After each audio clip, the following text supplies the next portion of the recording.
Don't you hate that? Hate what? Uncomfortable silences. Why do we feel it's necessary to yak about bullshit in order to be comfortable? I don't know. That's a good question. That's when you know you found somebody really special. And you can just shut the fuck up for a minute, comfortably share silence. Well, I don't think we're quite there yet, but don't feel bad. We just met each other. The laws of the universe exist, like the laws of thermodynamics, but they all could be broken. And the way that they're broken is because the laws of the universe have an order of priority. The number one rule, the highest priority law, is nature abhors a vacuum. Or, roundabout way is another way of saying the law of one. There can only be one. So if something is approaching a vacuum where there is emptiness and one, that would be two, right? So nature automatically, it's inherently built, will try to close this, like, whatever's coming close to a vacuum. And it does this along the path of least resistance. Okay, you got one block. Take one block. Switch it around here. Switch it around like this. You got a line through the center that evenly splits it in two. Right? You take a second block. Same size, right on top. Even. Okay? Then you slowly inch one over. Like this.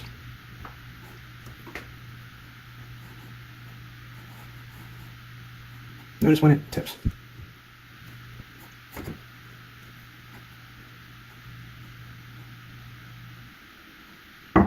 Right when it hits the line, right? It's because it's no longer rooted to one. Okay, maybe that doesn't explain as well, but okay. Now take the third block. Disregard the numbers on this one. Okay, I got 3 blocks. I'll take the top block and slowly push it, and notice where it tips.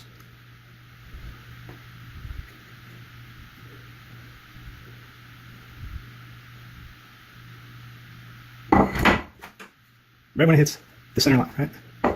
Okay. It's because it's not rooted into this one, just these two. It's 2 of them, but they're stacked because they're stacked like this. They're 1. Okay. Now you do it like this. I'm gonna move both the top 2.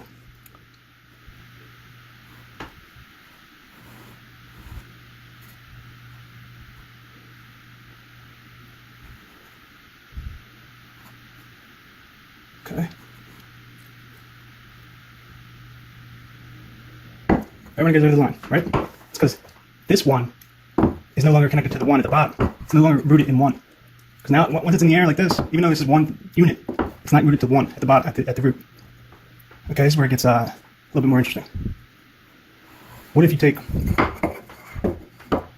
make 2 lines? So you have 3 sections, right? Okay. Now, inch this one out. So I can't go past the middle, right? That doesn't work, so you gotta move it back to 1, so you still have 1 piece on there, like that, right? And then this one should have 2. Okay? So you still connect to 1. I should probably do it the other way, but let's do it this way. Still connected to 1. This is 1 piece. So then you can move this one, because you're not halfway over yet. So you can still move the top one. And the farthest you can move the top one is, notice it, the top piece is that line. Okay? That's how far out you can reach. Now it won't go any farther than that, but if you got a 4th one, this turns into 4ths. Then you can reach a little farther, but you can't go past here. Let's say 4 is like right there. And then you'll be able to put another one on top of this and take it 4 units out. This is how the universe is fractally one. It's a holy fractal. Holy, not H-O-L-Y. Instead, W-H-O-L-E-Y. Holy fractal. And it's all rooted in 1. And that's all I got. And it'll do this for anything. As long as that vacuum, or that soon-to-be vacuum, is closed. It's also called the law of equilibrium, or the law of one, or the law of voids, or nature abhors a vacuum. It's the number one rule and has the highest priority. The universe will break all other laws just to fulfill this one law. All other laws, meaning the laws of thermodynamics, laws of kinematics, the laws of it applies to everything. So how do vacuums work? A vacuum is created when there's a large difference in pressure, and there's many different types of pressure. There's like temperature that increases pressure with heat, or lowers pressure with cold. There's air pressure, like pneumatic pressure, where you get compression. There's air compression, there's air decompression, and then you get water pressure, which has no compression, and which builds into hydraulic pressure, which is part of water pressure, or like liquid pressure,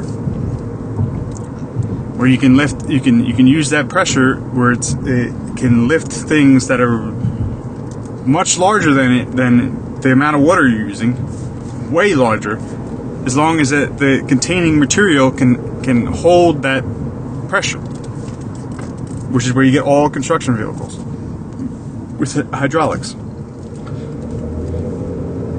And then you got earth pressure. Earth pressure is where you get electrostatics. I think most systems say it's a fire thing. It's not a fire thing. It's an earth thing. That's why electrical ground is the most important part of electricity. When you ask any electrician, what's the most important part? It's the ground. How it's grounded. The ground is the earth. It's earth. It's the earth force. It's electrostatics or earth. So that type of pressure, electrostatic pressure, which leads to a mixture of like air, water, and earth, which would be like lightning during a thunderstorm, or like high pressure systems that come in through the clouds and they cause lightning. It's a difference in pressure between the earth and the air, which has water in it, like clouds. And the way that it closes that difference in pressure, that vacuum that's about to form, is through a lightning bolt. It's just a massive burst of energy trying to ground itself. It's trying to close the circuit, to close the vacuum. And this can even be applied to like etheric pressure, where it's like a sixth sense type thing. And it's like a awkwardness. When you feel someone that is awkward, it's like a pressure that you feel, or someone's intimidation. It's like a pressure. It's like an etheric, extrasensual pressure. It also happens with like belief pressure, which would be like things like the placebo effect. It allows for things that wouldn't normally happen, like someone being cured of a disease that was incurable or whatever. The entire medical system, the entire drug system has to account for the placebo effect. It's belief pressure, difference in pressure, that vacuum. It can also like apply to like conditional beliefs. Like you can apply conditions to improve the belief in yourself, or what it would take for you to believe that something could happen. And when you stack conditions on it, then it gets more believable. So like if I wanted to believe that I defeat Prime Mike Tyson in a boxing match, I would need many conditions to be met in order for that to be a certainty, such as, I'd have to train all day, every day at least 6 years, be in the best shape of my life, have my mother tragically die the night before the fight with her dying words to me being win. Buster Douglas had met these conditions and he knocked out Prime Mike Tyson in the biggest boxing upset of all time. What's Prime Mike Tyson to your mama dying the night before the fight? Nothing, haha.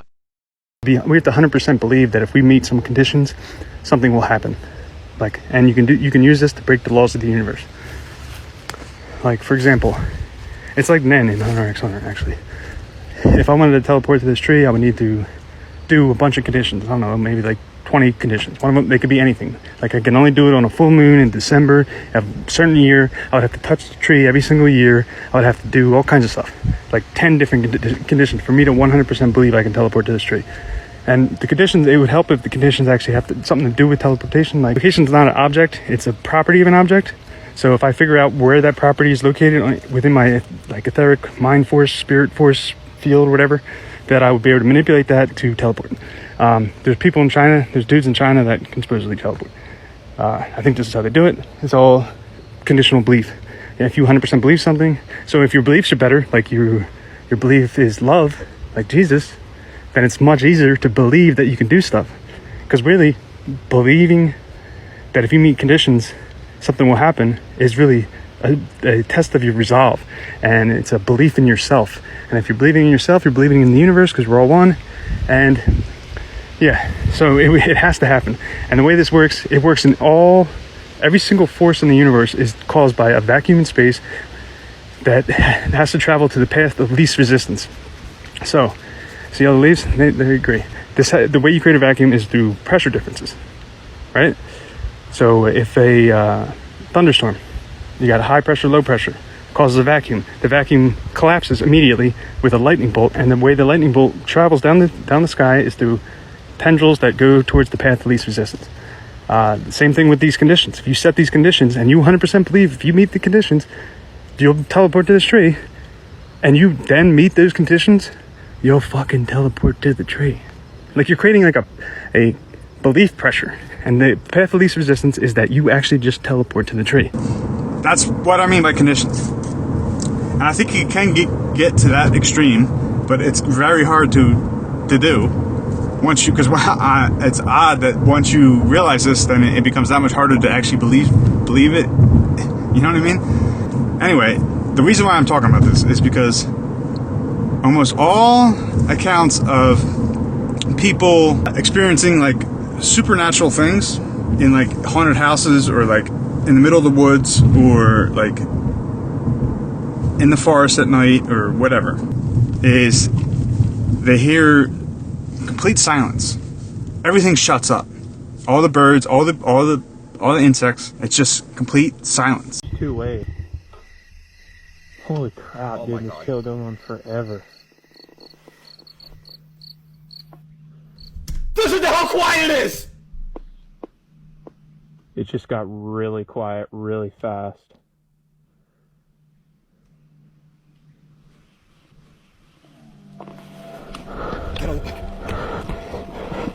Grab that motherfucker!